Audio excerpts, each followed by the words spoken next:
বিজেপিকে বাঙালি বিরোধী তকমা তৃণমূলের, পাল্টা রণকৌশল ঠিক করতে বঙ্গ বিজেপি নেতৃত্বের সঙ্গে বৈঠক শাহ নাড্ডার।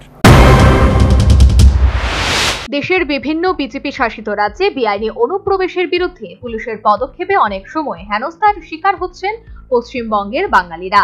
আর সেই ইস্যুকে হাতিয়ার করে বিজেপিকে বাংলা বাঙালি এবং বাংলা ভাষা বিরোধী বলে দাগিয়ে দিতে শুরু করেছে তৃণমূল কংগ্রেস।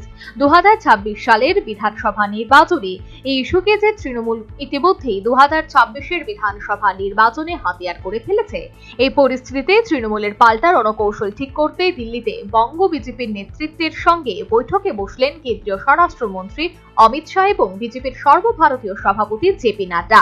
এছাড়াও রুদ্ধদ্বার বৈঠকে ছিলেন সর্বভারতীয় সাধারণ সম্পাদক বি.এল. সন্তোষ, বাংলার কেন্দ্রীয় পর্যবেক্ষক সুনীল বনসল, মঙ্গল পাণ্ডে, সতীশ ধুন্ড, আইটি সেলের প্রধান অমিত মাল্লব্য, রাজ্য বিজেপির সভাপতি শ্রমিক ভট্টাচার্য, কেন্দ্রীয় মন্ত্রী সুকান্ত মজুমদার এবং রাজ্য বিজেপির সাধারণ সম্পাদক সংগঠন অমিতাভ চক্রবর্তী। বিজেপির সূত্রের খবর, বিজেপি যে বাংলা বিরোধী নয় সেটা প্রতি মুহূর্তে প্রচারে তুলে ধরতে হবে বলে জানিয়েছেন কেন্দ্রীয় নেতারা।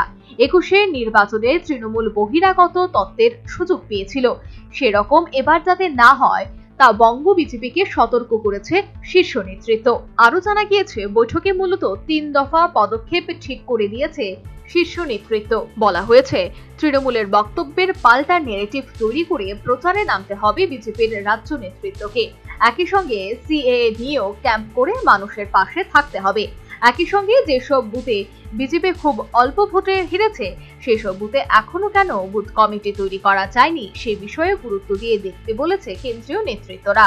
এই কাজ যাতে দ্রুত গতিতে এগোয় সে নির্দেশও দেওয়া হয়েছে। জানা গিয়েছে, কেন্দ্রীয় নেতৃত্বের নির্দেশের পরেই রাজ্যে পর্যবেক্ষকদের সঙ্গে বৈঠকে বসেছেন বিজেপির রাজ্য নেতারা।